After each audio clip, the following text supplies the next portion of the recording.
Em relação à STF, em relação à justiça, aí eu acho que ficou bem claro aí que Rui pensa um pouco como a direita, né? Nós somos a favor da liberdade de expressão irrestrita, nós somos a favor também de que todo mundo fale o que quiser, o absurdo que quiser, se for relacionado a alguma pessoa e a pessoa se sentir ofendida, que entre na justiça, porque já existem esses mecanismos para que as coisas sejam resolvidas lá mesmo. Então, nesse ponto de vista aí, eu acho que a gente se assemelha bastante.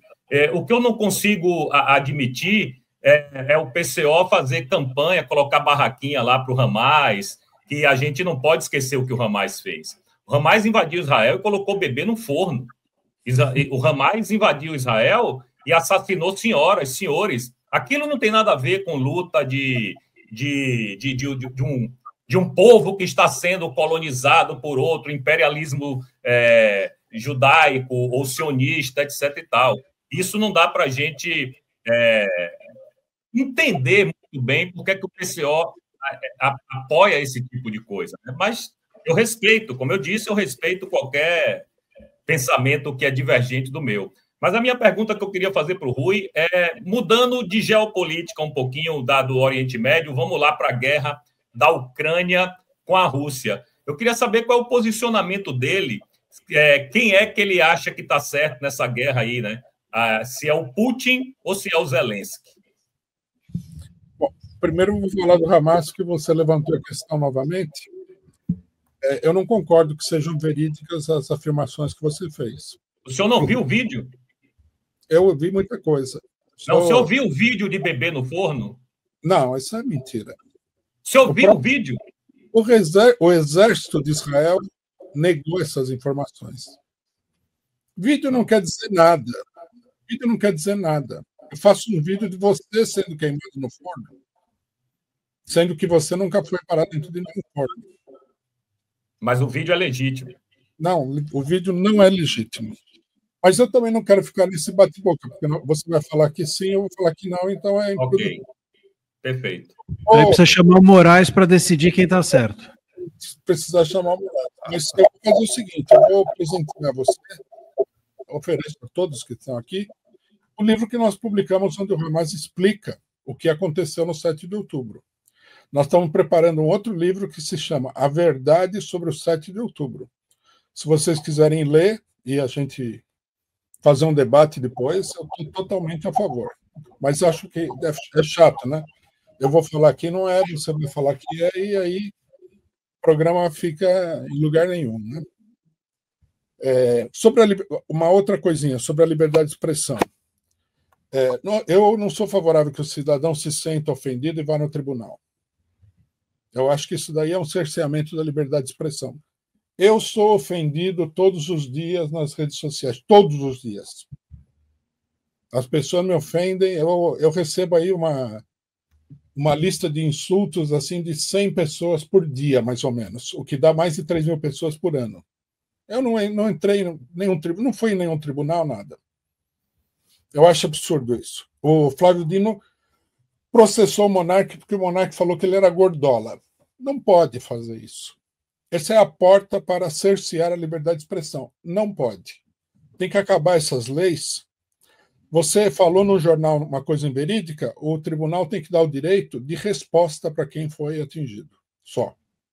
Bom, Ucrânia. Nós, do primeiro dia da operação militar russa na Ucrânia, nós fomos a favor da Rússia e nós somos até agora. Nós consideramos que a Rússia está se defendendo da agressão do imperialismo. Depois, o desenvolvimento da coisa confirmou esse ponto de vista, porque não é uma guerra da Rússia com a Ucrânia, é uma guerra da Rússia com os Estados Unidos, com a Inglaterra, com a França, com a Alemanha, com toda a União Europeia. Coreia do Norte, China, do lado da Rússia. Tudo bem. E eles estão certos em defender a Rússia. Pô, e os outros estão errados em defender a Ucrânia? Estão errados, porque eles são os agressores. A Ucrânia é o agressor. A Ucrânia é uma fachada. É um país que está sendo usado pelo imperialismo para atacar a Rússia. A OTAN cercou a Rússia de bases militares. Concordo. Então, isso aí... Como é que um país vai sobreviver? É evidente a intenção agressiva e criminosa de atacar a Rússia. Os russos tiveram que botar um paradeiro nisso, porque é uma questão de sobrevivência. Aí, se a Coreia do Norte apoiou, foi certo, eu apoio também. Eu acho que tem que ser, a Rússia tem que ser apoiada. A Ucrânia, infelizmente, é um peão, é um cachorro pequeno numa briga de cachorro grande. Ela está sendo usada, está sendo sacrificada, está sendo martirizada para defender o interesse dos poderosíssimos bancos, petroleiras e outras grandes empresas internacionais. Mas, Rui, desculpa eu te interromper, mas você não acha que isso pode ser um segundo Afeganistão para a Rússia, não? Ela não está conseguindo sair disso aí tão fácil, né? Eu acho que a Rússia, apesar de ter enfrentado algumas dificuldades, está indo bem. Se você considerar o tamanho do inimigo, tá? Porque tem que considerar o tamanho real do inimigo, não é a Ucrânia. A Ucrânia recebeu bilhões de dólares de armas dos Estados Unidos, da Alemanha. A Rússia também, né? Não, dos Estados Unidos a Rússia não recebeu nada. Não, mas recebeu da China e da Coreia. Mas tudo bem. Pô. Então é uma luta da Rússia, da China e da Coreia contra Estados Unidos, França, Inglaterra, Alemanha. Perfeito. E Japão. É o que eu estou falando.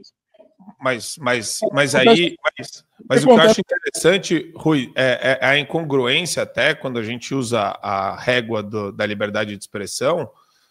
O polo que você defende agora nesse campo geopolítico e internacional é exatamente o polo que sacrificou a liberdade de expressão de morte. Assim. São países que não têm liberdade de expressão. A gente está falando de Rússia, a gente está falando de China, a gente está falando de Coreia do Norte. Quer dizer, são países que... Porque eu, como conservador, Rui, eu acho que o seu raciocínio ele fica confuso quando você fala que defende a ditadura do proletariado. Ditadura do proletariado é pilhagem, roubo, extorsão, chantagem, é a substituição da classe empresária pela classe trabalhadora para juntas e comitês. Então, vocês vão expropriar as empresas, vocês vão arrancar os empresários e o agronegócio das casas deles. Tudo isso envolve muita força coercitiva do Estado, e a melhor forma de você abrandar a força coercitiva do Estado é censurando, Rui. É isso que o pessoal olha para você e fala... tanto que a gente faz piada na direita sobre os posts do PCO, né? Porque, é um negócio bizarro. Quer dizer, Hamas é um grupo terrorista. Ninguém engole esse negócio de que Hamas é um movimento político. Inclusive, implantaram uma ditadura lá, teocrática, na faixa de Gaza. E o pior de tudo é o seguinte: a maior parte da população da faixa de Gaza apoia o radicalismo islâmico deles e as agressões contra Israel, que, em contrapartida, tem liberdade de expressão no Estado de Israel, diferentemente lá na faixa de Gaza. Acho que o problema aqui não é a incoerência do PCO. É um problema de avaliação política concreta. Primeiro é o seguinte: nós não vamos ser favoráveis a que os Estados Unidos, por exemplo, invadam um país porque ele não tem a chamada liberdade de expressão.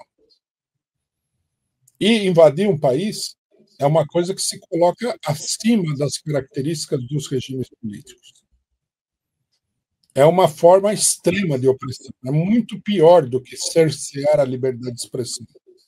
Então, nós temos que ter aqui um senso de proporção, né?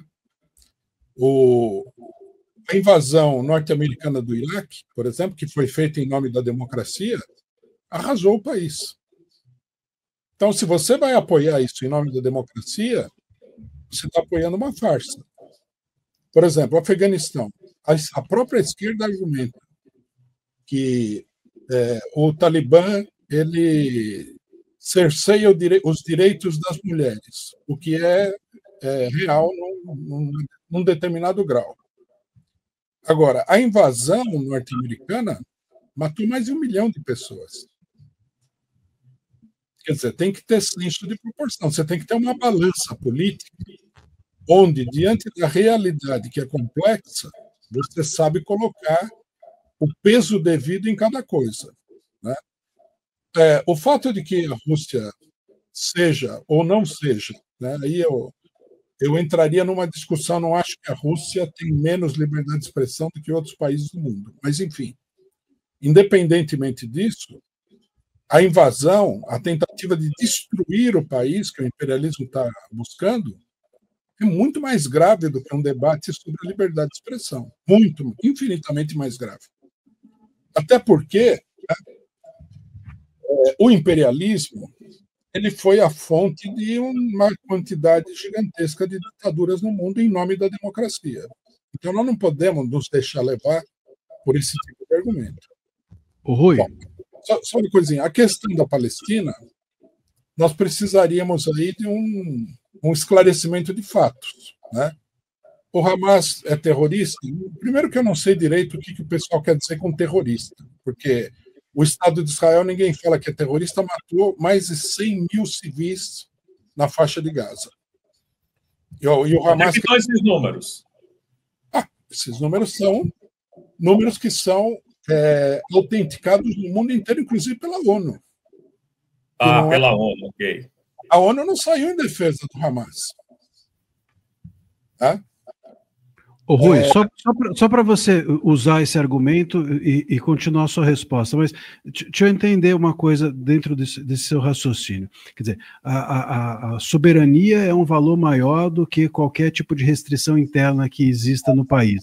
Parece que você segue o raciocínio por aí. Então, eu te pergunto, como é que você diria que a Alemanha deveria se virar lá na metade do segundo do século passado? Quer dizer, se não houvesse intervenção de outros países, enfim, a Alemanha talvez tivesse seguido o seu descaminho com a sua própria soberania. Como é que você fica com esse tipo de situação para seguir o seu raciocínio coerentemente?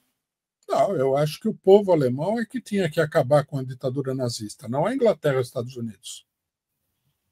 Eu não vejo isso como uma política aceitável. Mesmo no caso. Acha mais aceitável a política interna alemã do que uma intervenção nazista do que uma intervenção externa? Bom, primeiro, a gente tem que ver o seguinte: qual foi o resultado da intervenção externa?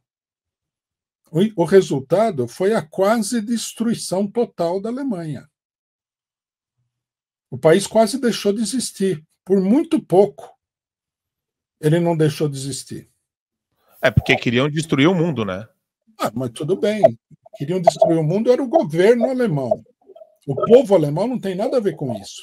Se amanhã, por exemplo, você tiver no Brasil um governo de um maluco que faz, sei lá, A, B, C ou D, eu não sou favorável de jeito nenhum que as pessoas venham aqui matar os brasileiros nas ruas, que venham dividir o país, que venham acabar com a economia brasileira. Eu não sou favorável. Você é contra sanções ao Moraes, por exemplo, externas? Eu sou contra sanções, lógico. Eu gostaria de ver o Alexandre de Moraes fora do que ele está fazendo. E, como ele disse aqui, merece um inquérito judicial para ver os crimes que foram cometidos. Agora, não é os Estados Unidos que tem que resolver essa parada, somos nós aqui. Isso é muito importante. Então, veja como a coisa funciona. Nesse caso, né, se os Estados Unidos interviesse agressivamente contra o Brasil, nós ficaríamos numa situação que nós temos que defender o Alexandre de Moraes, o que seria mas é fato.